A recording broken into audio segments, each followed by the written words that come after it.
Hey everybody, welcome to the WWE Podcast. Thanks for joining me. Today is March 1st, 2018. It is March. Spring is right around the corner, and so is Wrestlemania. Unbelievably, Wrestlemania is about 5 weeks away, and WWE is in full swing of WrestleMania season. There's one final pay-per-view, one final pit stop before WrestleMania, and that is Fastlane coming up in about a week and a half. And that is a SmackDown brand pay-per-view, the last of the split brand pay-per-views for WWE, as they are going to be merging the pay-per-views into a Raw and SmackDown branded show. So, and this is just going to be some quick thoughts, and I'm trying to get this in as much as I can. As I said, I know I haven't been very consistent in getting my thoughts to you guys. Believe me, I'm keeping up. I know what's going on. And the first thing that comes to mind from Monday night, this past Monday Night Raw, is the Roman Reigns promo. I have a lot of good to say about it, and I have a lot of skepticism about it. Roman Reigns, I don't think even inarguably, gave the best promo of his career Monday night. And I think it was something that has been missing for a very long time from the Roman Reigns character. It was good to see him talking from his guts, not from his brain, and thinking about the script that he just read 5 minutes ago of what he's supposed to say. I enjoyed it, and if it was scripted, then bravo to the performance of making me believe that it probably wasn't for the most part. I enjoyed it. I think it was the best. It's the best approach that WWE can take if they are absolutely just dead set, not changing on Roman Reigns becoming a babyface, or at least let me rephrase that, of having Roman Reigns be accepted in the role of babyface. And that is the best approach WWE could have had, was Roman Reigns taking the stance and speaking for the boys in the back, and for many of the fans who feel and are starting to get frustrated with Brock Lesnar being absent weekly, monthly now, and attacking his ego and hiding behind his contract. All of that, as much of a Brock Lesnar fan as I am, Brock Lesnar is nowhere near the hot commodity that he was a number of years ago when he signed his 3-year contract just before WrestleMania 31, when he was facing Roman Reigns for the first time. So you have Brock Lesnar, who has cooled off, who is rumored to be going back to the UFC, and Roman Reigns matured 3 years further, and you have part 2 of this rivalry that really never got a conclusion because of Seth Rollins' interference and cashing in the Money in the Bank briefcase, which we all know, back at WrestleMania 31. So you have Brock, to me, who is not the hottest guy on the roster. WWE, without him, is doing just fine. I really don't know if they will re-sign him. I would assume in the next few weeks before WrestleMania, just as we learned back in 2015 before he faced Roman Reigns at WrestleMania 31, that we will learn before WrestleMania 34, a couple of weeks before, maybe even the week of, if Brock Lesnar will be returning to WWE.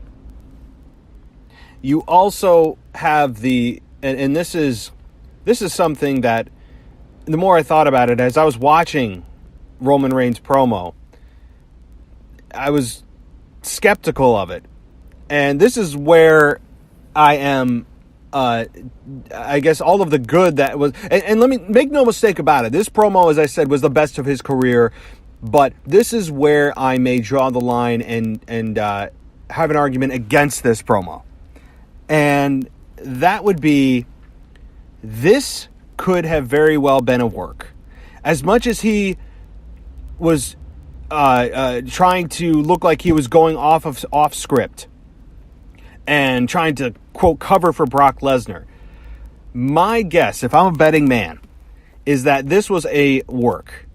That this was made to look like a shoot, but it was a work. And that Roman Reigns did not go off of script at all. I'm sure, and what I mean by that is he may have filled in his own words, which made it feel real, and I still believe it was his best promo, even if this whole thing was scripted and worked. But underneath the whole premise of this promo and segment was a work. That's my guess. I wouldn't say 100%. I would have put my life on it. No, but if you gave me $1,000. My bet would be on this was a work. And it fooled many people. And you know what? If you want to get immersed in the story that Roman Reigns went off script and he was just trying to, just speak for the boys and speak from his heart. And that's probably what he really feels. I really do believe that he feels that this is a BS champion because he is never here. And it is a legitimate argument. I mean, I'm getting tired of not seeing the Universal Championship. Brock Lesnar is extremely part-time. Brock Lesnar does what Brock Lesnar wants to do, and that's fine. But whether this was a work or shoot, I think it was still effective. But I still believe it was a work. For those of you that care about such things, I don't believe Roman really went off script. I highly doubt that he did. I don't believe Brock Lesnar was ever supposed to show, or if they did, that they made a last-minute change to decide not to. Brock Lesnar is contractually obligated to come to the show, and he's at the end of his contract, so why wouldn't Brock make his dates, go face-to-face with Roman, blah, blah, blah, and it just, to me, makes no sense that Brock Lesnar would have no-showed. So I think that this was a very cleverly done segment that was a work, but made to look like a shoot. So that's what I believe. Now, as effective as this was, here's what's more important. The follow-up to this. I think there's going to be some really good, scathing Paul Heyman promos in the coming weeks. I think Brock is going to take the microphone and probably put in his own 2 cents about this entire situation. Maybe do a sit-down, which is where Brock thrives. But this rivalry has become more interesting than it was when Roman Reigns won the Elimination Chamber. And I don't know anybody that really believed anybody else was going to win the Chamber. And just because the second Roman Reigns lost that Royal Rumble, and you had Shinsuke Nakamura toss Roman Reigns over the top rope, you have to know that that is not the only avenue to the main event of WrestleMania. That is not the only avenue. So WWE was making it look like doing everybody a favor by not winning the Rumble. But guess what?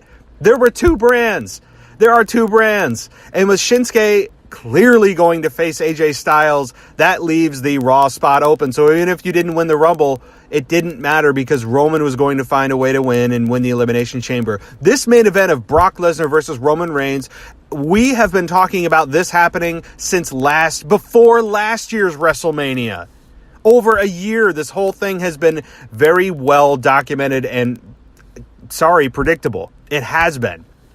That does not mean that this is going to be a bad match. I am not concerned that this is going to be a bad match. In fact, I think it could be one of the matches of the night. That's not the problem here. And I don't have to accept Roman Reigns because he has good matches. That is everybody's argument in WWE.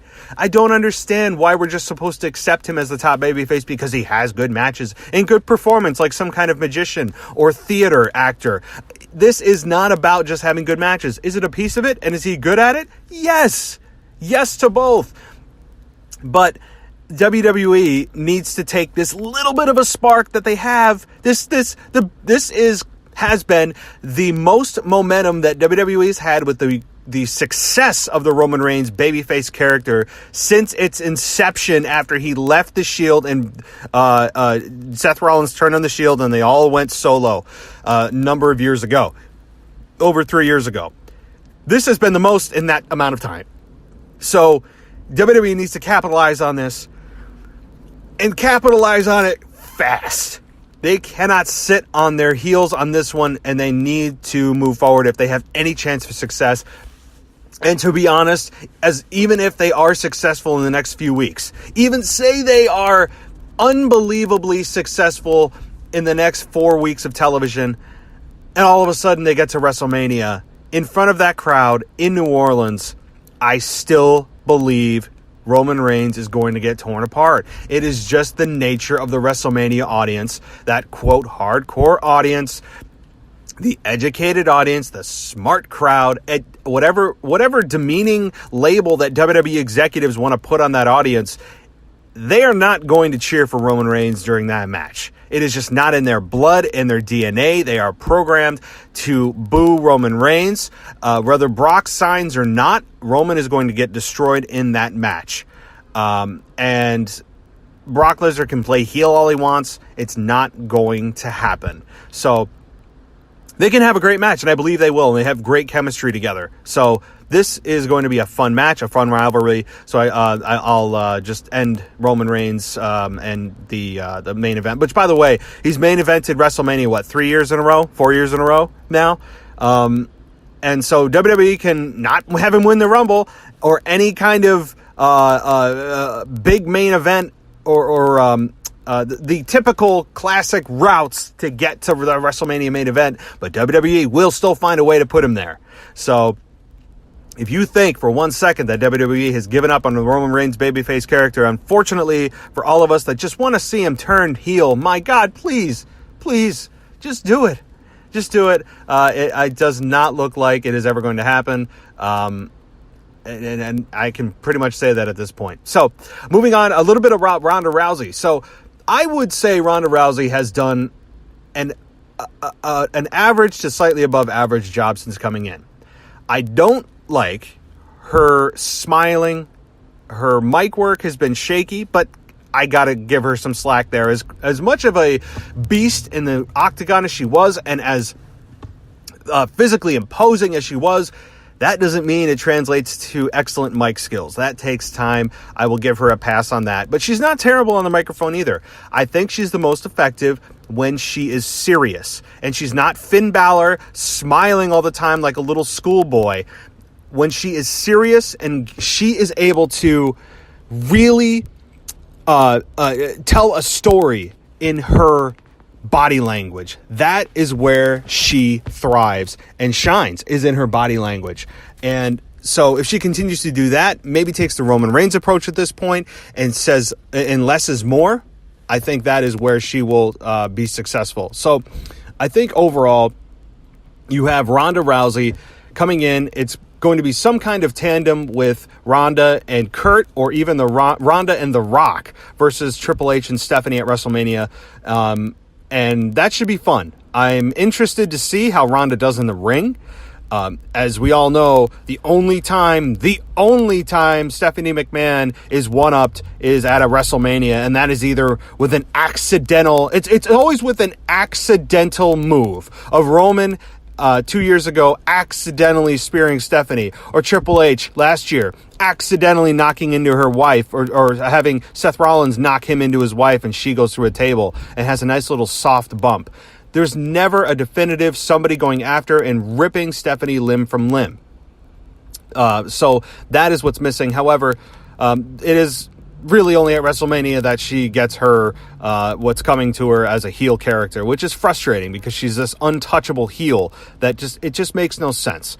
And I will not go off on a 30-minute tangent about that. But this is, I think, going to be a good build. Whether it's The Rock, which to me would make the most sense because Kurt is, I think, limited, and that is being kind in the ring at this point.